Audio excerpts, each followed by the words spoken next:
Muito bem, voltamos com mais um bloco aqui do Superi Notícias nesta sexta-feira. Sexta-feira, dia 17 de fevereiro, mais uma edição do seu Jornal na Hora do Almoço nesta sexta. No primeiro bloco você acompanhou as principais notícias de Valadares e região, do Brasil e do mundo. E neste segundo bloco, em mais uma edição do Na Resenha Cast dentro do Superi Notícias, hoje terei a honra de conversar com alguém que faz parte de um segmento importante e que cresceu muito nos últimos anos aqui em Governador Valadares, mas também em todo o Brasil. Falo dele, Matheus Ribeiro, ele que é CEO do Clube de Tiro e também do Delta Arma. E hoje a proposta desse bate-papo é desmistificar alguns preconceitos existentes em relação a essa classe.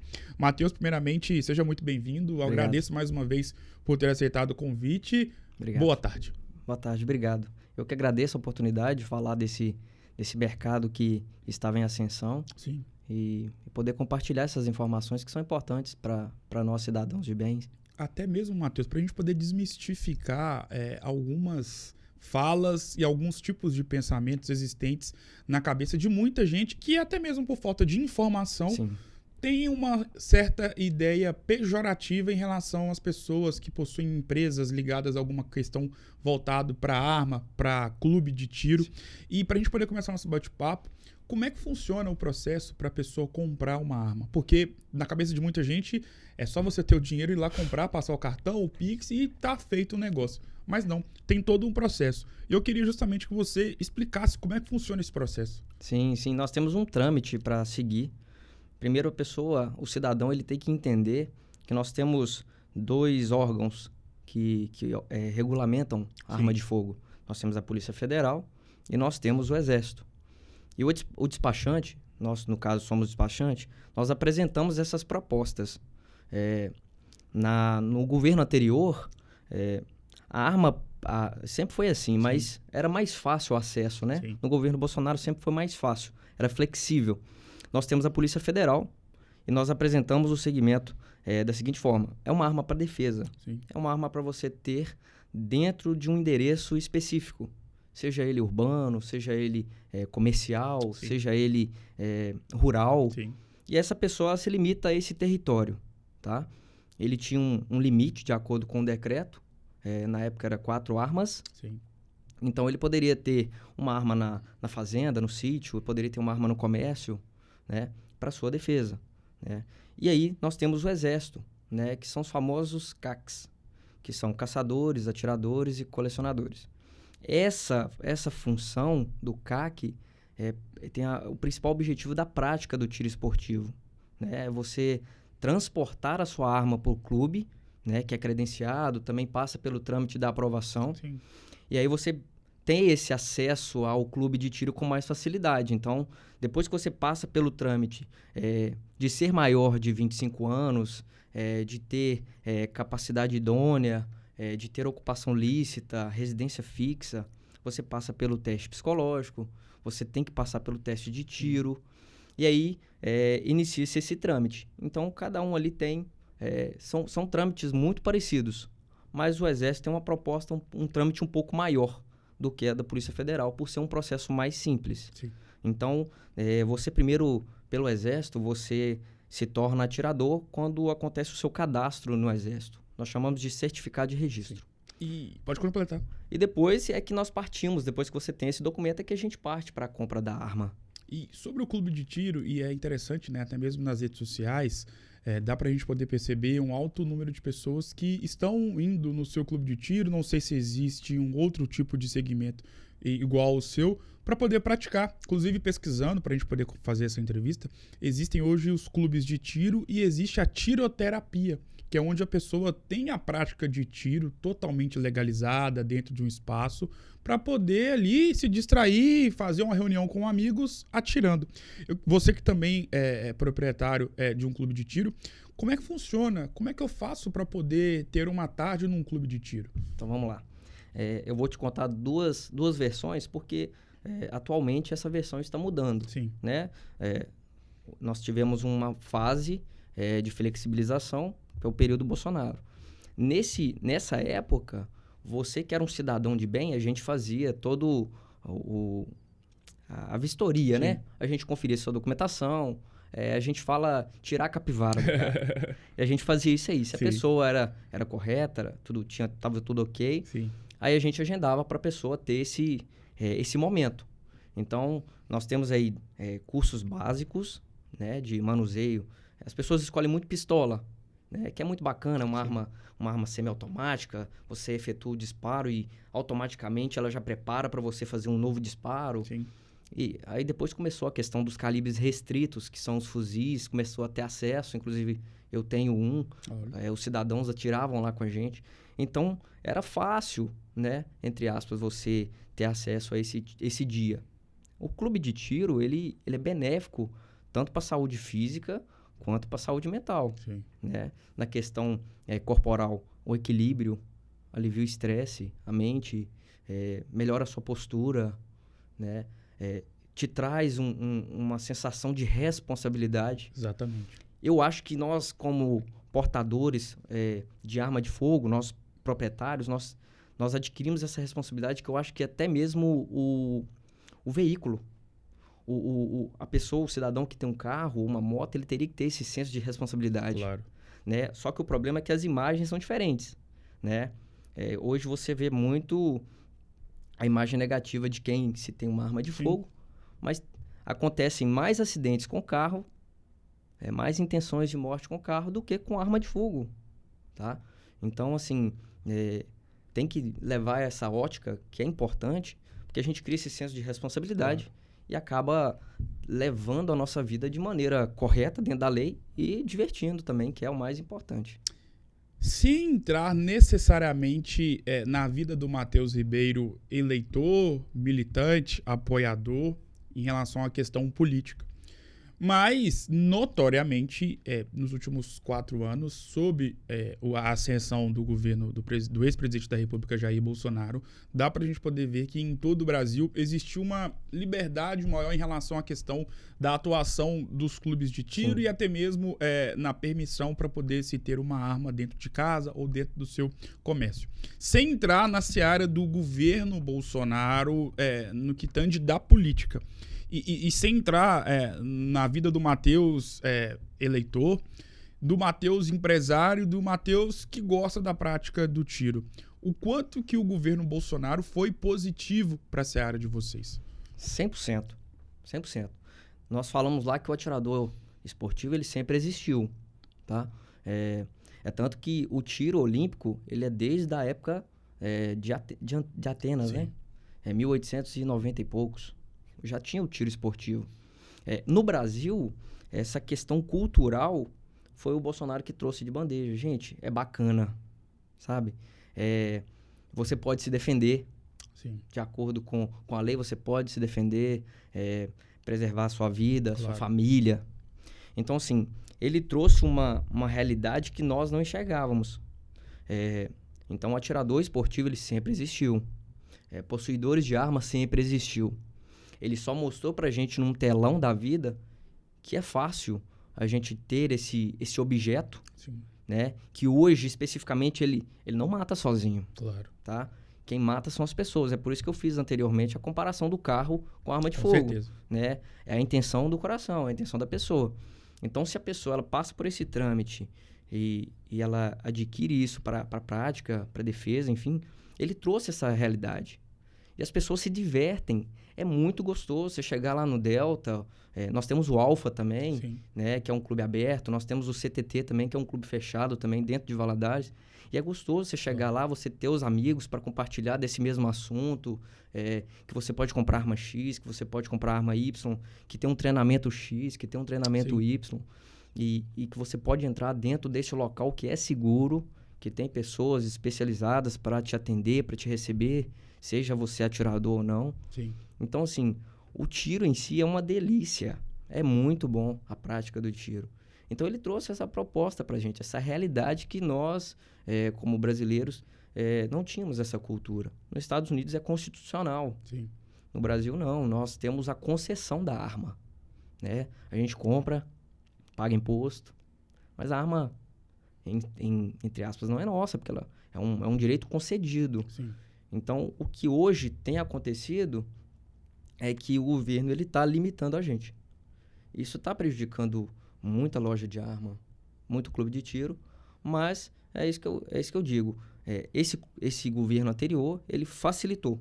Sim. O novo governo, ele não tem essa mesma proposta. Ele acha que é melhor reter do que flexibilizar. Até pela questão ideológica e de tudo que é pregado por essa ala do governo atual, e aqui vale a pena a gente ressaltar que cada governo tem as suas bandeiras. Sim, claro. E que para uns vai ser uma bandeira positiva, para outros vai ser uma bandeira negativa. Infelizmente, pelo fato da ideologia e principalmente da cabeça mor dessa ideologia dentro do Brasil pensar diferentemente do que aconteceu nos últimos 4 anos, está prejudicando a atuação de vocês, que não são marginais, não são bandidos, muito pelo contrário, são pais de família, são pessoas que pagam seus impostos, precisam ter o seu sustento para poder garantir, né, o leitinho das crianças. Não Exato. sei se você é pai, não, mas você entendeu o que eu quis dizer.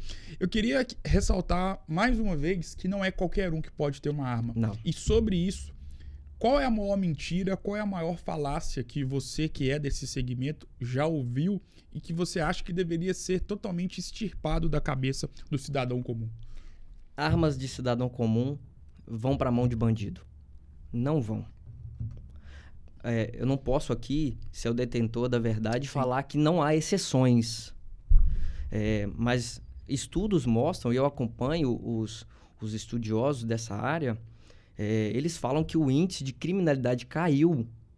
Então, você pode concordar comigo que se caiu, está nas mãos corretas. Né? Isso é fato. Claro. O índice contra a mulher diminuiu. Né? Hoje nós temos instrutoras de armamento e tiro, nós temos mulheres à frente desse negócio. Então, querendo ou não, essa concessão, essa flexibilização, ela trouxe para a gente uma segurança maior. Né? E eu falo com toda firmeza do trabalho que nós temos, né? Nós como clube de tiro, não falando da loja em si, mas nós como clube de tiro, nós somos cofiscalizadores. Sim. Porque o Exército tem esse papel, né, de controlar, de saber quantas armas tem, se você realmente está indo ao clube, nós chamamos de habitualidade, se você está cumprindo com essas normas. E nós, como clube também, nós incentivamos o atirador a fazer isso, a colocar a sua arma guardada da maneira correta. Então, nós temos essas normas que nós seguimos, e é igual eu falei com você, esse senso de responsabilidade, ele é criado. Como eu te disse anteriormente, antes do nosso off aqui, eu tive o meu CR antes do governo Bolsonaro. Eu optei em não ter a arma naquela época. Sim. Porque eu achava que não convinha, né? Eu estava me preparando para isso. Hoje eu já tenho as armas, né? E nós seguimos, o pessoal da Delta, gente deixa muito claro, se você sair dessa linha, você vai ser punido, e que seja punido com o rigor da lei. Claro. Eu acho que é por isso que o atual governo, ele poderia abrir esse papo, essa ideia de que nós não passamos a nossa arma para A ou B ou C. Exceções existem e que paguem pela concessão para terceiros, porque a própria lei fala que você não pode transferir, doar, ceder, não pode. Ela é sua, a não ser que você faça o trâmite correto para transferir essa arma de posse. Salvo isso, essa arma fica com a gente. Até porque o Exército também, ele ia na casa do cidadão. Sim. Ele agendava, o cidadão ele tinha que recebê-los e lá está toda a documentação dentro do cofre. Eu oriento o pessoal assim, coloque uma documentação dentro do cofre, coloque a sua arma em um local, coloque embaixo o seu carregador, embaixo as caixinhas de munição, fecha certinho, eles vão te receber normal, sem nenhum medo, sem nenhum, sabe, aquela coisa de autoritarismo. Eles estão fazendo o papel deles, são muito bacana, né? Isso já aconteceu na loja também, isso tem que acontecer, tá? Eu acho que tem que ter esse controle. Sim. Então, assim, foi uma frase que eu achei absurda, pelo ambiente que eu vivo, né? Pelas pessoas que a gente compartilha durante o nosso dia a dia lá sobre arma de fogo, eu acho triste uma frase dessa. Mas a gente está sujeito a isso mesmo. E até sobre essa questão da política, que eu acho que está muito ligada, principalmente no momento atual que o Brasil vive, e principalmente na área em que você atua, onde você também é empreendedor, às vezes pessoas inteligentes dentro do atual governo, às vezes elas entendem isso que você está falando, porque do outro lado existem pais de família, existem pessoas que precisam pagar suas contas e sobrevivem através do empreendimento que é voltado para a questão do clube de tiro, para a questão do porte de arma. Só que aí vem a questão da militância, porque você tem que, não é pagar pedágio, mas você tem que mostrar uma bandeira que a maioria das pessoas que militam em prol desse político, dessa ideologia ou de um partido, querem. Então, às vezes, tem gente dentro do governo que é a favor disso, que acha que poderia ser com tudo conversado, mostrado do jeito que você está me mostrando aqui, é a conversa que você teria com algum integrante do governo federal atual. Só que aí eles precisam passar uma imagem para quem milita em prol deles, para que, não vamos fazer isso porque é a nossa militância, isso aí não vai vender voto pra gente. Matheusão, obrigado mais uma vez por ter aceitado o convite. Foi uma honra poder ter te conhecido pessoalmente e poder saber um pouquinho mais sobre a seara da questão dos clubes de tiro e também dos empreendimentos voltados para a posse de arma. Queria te agradecer mais uma vez por ter aceitado o convite. Essa entrevista, na verdade, esse podcast, essa resenha, faz parte do livro da sua vida. E como um livro da vida, todos nós temos páginas positivas, páginas negativas. Sobre isso, para a gente poder finalizar nosso bate-papo, queria saber de você qual foi o pior momento vivido na sua vida e o que o Matheus Ribeiro fez para poder se superar e o que você pode deixar de dica para quem vai estar te acompanhando. Eu que agradeço a oportunidade, né, como eu te disse, de compartilhar essas informações, de compartilhar o que nós vivemos lá, né? Eu falo que a Delta, por ser subsolo, ela é a nossa bate-caverna.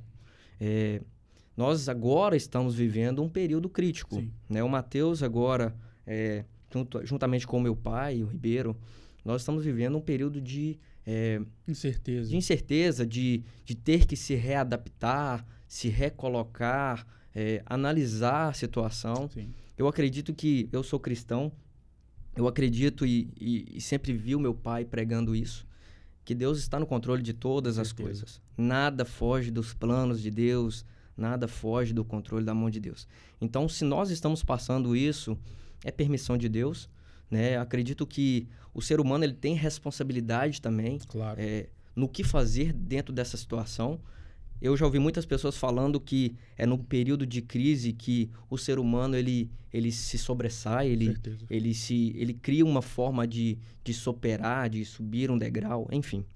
Então, nós estamos vivendo essa nuvem, né? Não está fácil, não está fácil. Nós conhecemos muitas outras lojas grandes que fecharam, que não estão trabalhando. Clubes de tiro que são assim, fantásticos, também não estão atuando. Mas acredito que as coisas vão se alinhar. O que eu posso falar neste momento, principalmente para os atiradores, para quem possui arma, siga as normas, né? E apoiem os seus clubes de tiro. Né? Nós precisamos de vocês lá. Né? Nós precisamos, como loja de arma e munição, nós precisamos dos nossos atiradores para contribuir com a gente. E assim nós vamos crescer, nós vamos administrar esse período e nós vamos nos adaptar a essa situação. Igual, por exemplo, antes, no governo anterior, nós colocávamos uma arma a pronto uso, eu preparava ela, colocava ela na cintura e eu guardava a minha vida e o meu acervo, as outras armas que eu levava para o clube. Hoje já não pode. Sim. Nós voltamos ao status Lula, Dilma. Então, nós estamos nos adaptando. Eu falo com os meus clientes lá que são novos, pessoal, se adequem, né? Se encaixe essa situação. Nós corremos risco? Sim, nós corremos risco, né? Inúmeros fatores podem acontecer, mas a gente vai vencer. Claro. Deus está no controle de tudo. Amém. Obrigado mais uma vez, Matheus. Obrigado mais uma vez também por ter aceitado o convite e o Super Notícias, né? Na verdade, o Na Resenha Cast desta sexta-feira, a última edição desta semana, vai ficando por aqui. Meu muito obrigado a todos vocês que acompanharam o Super Notícias durante toda esta semana e eu volto na próxima semana. Quem vai viajar, bom carnaval. Quem vai ficar aqui em Governador Valadares, bom carnaval também. Eu vou ficando por aqui. Um grande abraço e até a próxima semana. Até mais.